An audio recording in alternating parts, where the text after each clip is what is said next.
Taiwan's COVID-19 fatality rate has now reached 3.8%, which is higher than the global average of 2.1%.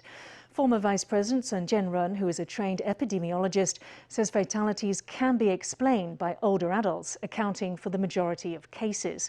Dr. Wang Jen-hsien disputes this, saying this is true for all countries and that Taiwan's high mortality rate is due to insufficient COVID testing.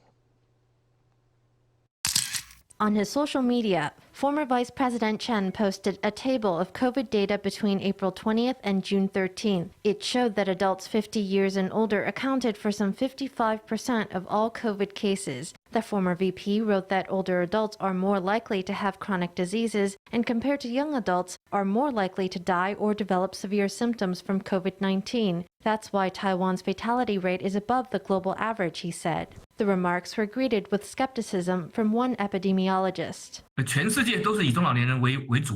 Everywhere in the world, middle-aged and older adults account for the majority of COVID cases.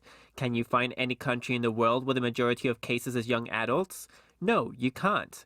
Anytime an infectious disease first appears, you'll see a high mortality rate, because when a disease first appears, there's no testing for it. For example, when AIDS first appeared, the only cases we saw were the severe ones, and many of them died. It was terrifying. But now everybody with AIDS survives. What the numbers are really saying is that our country does not have enough screening. Wang argued that Taiwan's high mortality rate could not be explained by a higher rate of infections among middle-aged and older adults.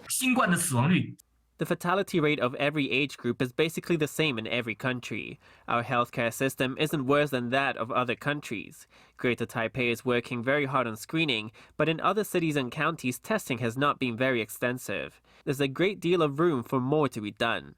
The Central Epidemic Command Center has recently begun to expand community screening. Wang says the central government should offer more ways to get tested and to continue testing until the mortality rate goes down. He said that what happens in the next 2 weeks could shape the epidemic's trajectory in Taiwan.